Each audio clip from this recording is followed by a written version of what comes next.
नमस्कार।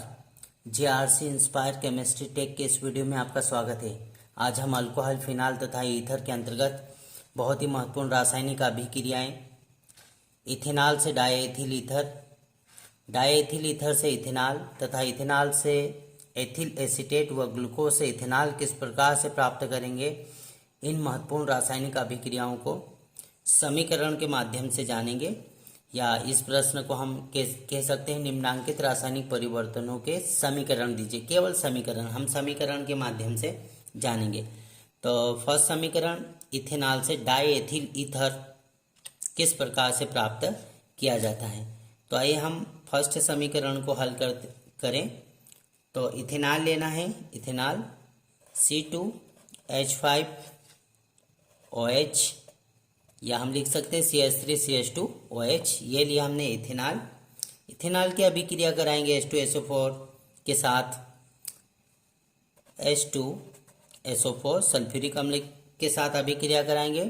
First step में 110 degree Celsius पर अभिक्रिया होगी।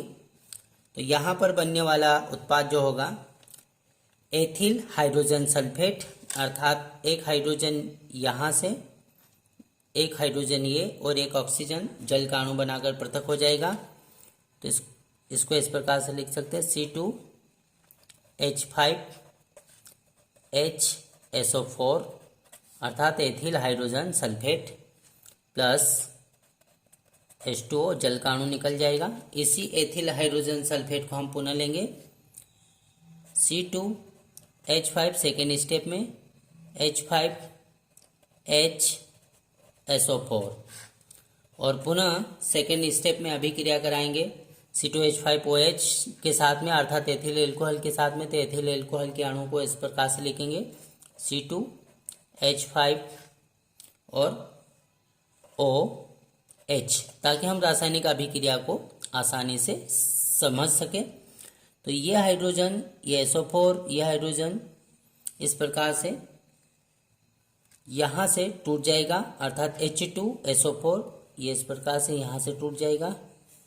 ये H2SO4 अभिक्रिया होगी 140 डिग्री सेल्सियस पर और यहाँ पर प्राप्त होगा बचा क्या उत्पाद C2H5O, C2H5 मतलब डायएथिल ईथर।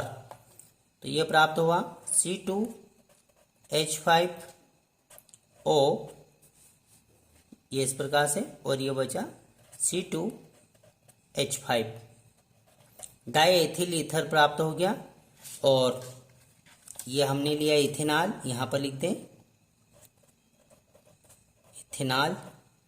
इथेनॉल लिया, इथेनॉल से फर्स्ट स्टेप में एथिल हाइड्रोजन सल्फेट बना। एथिल हाइड्रोजन सल्फेट पुनः एथिल अल्कोहल के साथ में 140 डिग्री सेल्सियस पर क्रिया करके डायएथिल ईथर बनाता है और यहाँ पर बाय प्रोडक्ट पुनः H2SO4 बन जाता है। अर्थात यह जो अभिक्रिया है विलियमसन की अविरल इथरीकरण की विधि है। इसमें H2SO4 पुनः बन जाता है। H2SO4 पुनः बनने के कारण इसे विलियमसन की अविरल इथरीकरण की विधि कहते हैं, क्योंकि यहाँ पर H2SO4 पुनः बन जाता है। तो ये जो हमारे पास इथेनॉल से डायएथिल ईथर किस प्रकार से प्राप्त किया जाता है, ये जो समीकरण हमने लिखी, ये विलियमसन की अविरल इथरीकरण की विधि है। तो ये प्राप्त हो गया हमारे पास डायएथिल ईथर। यहाँ पर लिखेंगे डायएथिल ईथर, ये प्राप्त हो गया हमारे पास डायएथिल ईथर। फर्स्ट अभिक्रिया को हमने जाना, ये इस प्रकार से इथेनॉल से डायएथिल ईथर किस प्रकार से प्राप्त किया जाता है। नेक्स्ट रिएक्शन है हमारी डायएथिल ईथर से इथेनॉल। पुनः हम लेंगे ये डायएथिल ईथर, डायएथिल और ये ईथर। डायएथिल ईथर से वापस इथेनॉल किस प्रकार से प्राप्त किया जाता है, इसको हम समीकरण के माध्यम से देखेंगे। तो ये लिया हमने सेकेंड समीकरण को हल करते हुए C2H5O C2H5 ये लिया हमने डायएथिल ईथर। डायएथिल ईथर की अभिक्रिया जल के साथ H2SO की प्रेजेंस में कराएंगे, H2O, और अभिक्रिया कराएंगे H2SO4 की प्रेजेंस में। तो डायएथिल ईथर में जल मिलाएंगे H2SO4 की प्रेजेंस में, तनु H2SO4 की उपस्थिति में अभिक्रिया होगी, अर्थात इसको हम इस प्रकार से लिख सकते हैं, एक ऑक्सीजन ये, एक ऑक्सीजन, दो ऑक्सीजन और दो हाइड्रोजन, अर्थात 2OH, C2H5OH, C2H5OH। हमारे पास C2H5 दो हैं, दो ऑक्सीजन और दो हाइड्रोजन, तो इसको हम इस प्रकार से लिख सकते हैं 2C2H5, C2H5 2, ऑक्सीजन दो और हाइड्रोजन दो, OH। इस प्रकार से ये प्राप्त हो गया हमें हमारे पास एथिल एल्कोहल। ये लिया था हमने डाई एथिल ईथर, यहाँ पर लिखेंगे डाई एथिल ईथर, और ये प्राप्त हो गया हमारे पास इथेनॉल या एथिल एल्कोहल। दूसरी रासायनिक समीकरण को हमने जाना। अब हम प्राप्त करेंगे इथेनॉल से एथिल एसीटेट। तीसरी रासायनिक अभिक्रिया को हम समीकरण के माध्यम से जाने, तो प्राप्त करना इथेनॉल से एथिल एसीटेट। इथेनॉल लेना, पुनः एसिटिक अम्ल की उपस्थिति में अभिक्रिया कराएंगे तनु H2SO4 की प्रेजेंस में।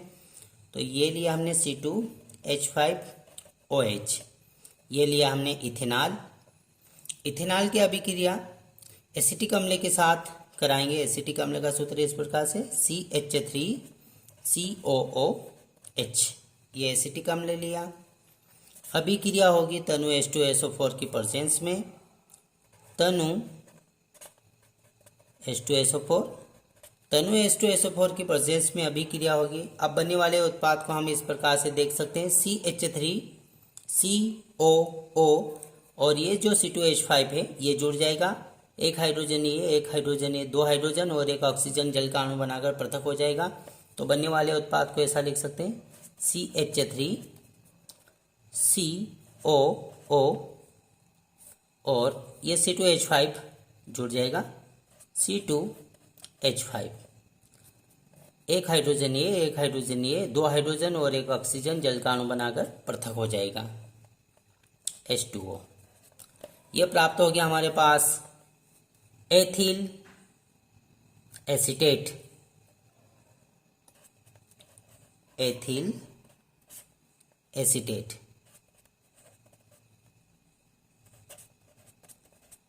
एथिल एसीटेट, और ये लिया हमने इथेनॉल, और ये एसिटिक अम्ल या मीथित इथेनोइक अम्ल, एसिटिक अम्ल। ये एसिटिक अम्ल से हमने एथिल एसीटेट प्राप्त कर लिया। अब लास्ट समीकरण है हमारी ग्लूकोज से इथेनॉल। तो चौथी समीकरण को हल करते हुए ग्लूकोज लेना। ग्लूकोज का सूत्र C6H12O6, C6H12O6, ये लिया हमने ग्लूकोज। ग्लूकोज का ईस्ट की उपस्थिति में फर्मेंटेशन कराएंगे या किण्वन कराएंगे, तो किण्वन कराएंगे, तो किण्वन के फलस्वरूप ग्लूकोज टूटकर एथिल एल्कोहल में बदल जाएगा। तो ये हम समीकरण के ऊपर लिख देते हैं, ईस्ट की उपस्थिति में किण्वन कराएंगे, अर्थात फर्मेंटेशन कराएंगे, किण्वन, फर्मेंटेशन की क्रिया कराएंगे, तो जो एंजाइम रिलीज होंगे वो एंजाइम ग्लूकोज को सरल शर्करा अर्थात इथेनॉल में परिवर्तित कर देंगे। तो C2H5OH एथिल एल्कोहल बनेंगे। यहाँ पर एथिल एल्कोहल के दो अणु बनेंगे और दो कार्बन डाइऑक्साइड के अणु बनेंगे, कार्बन डाइऑक्साइड निकल जाएगी। इस प्रकार से ग्लूकोज ईस्ट की उपस्थिति में फर्मेंटेशन क्रिया के द्वारा अर्थात एंजाइम रिलीज होंगे, तो ये एंजाइम ग्लूकोज को सरल शर्करा एथिल अल्कोहल में परिवर्तित कर देते हैं। तो यहाँ पर प्राप्त होगा इथेनॉल, इथेनॉल। और ये लिया था हमने ग्लूकोज, ग्लूकोज का फर्मेंटेशन करा ईस्ट की उपस्थिति में, तो इथेनॉल प्राप्त होता है। इस प्रकार से आज हमने परीक्षा उपयोगी महत्वपूर्ण रासायनिक अभिक्रियाओं को जाना। थैंक यू, आपने इस वीडियो को अंत तक देखा और इसी प्रकार से अन्य महत्वपूर्ण रासायनिक अभिक्रियाओं को जानने के लिए चैनल को लाइक कीजिए, सब्सक्राइब एंड शेयर कीजिए। Thank you.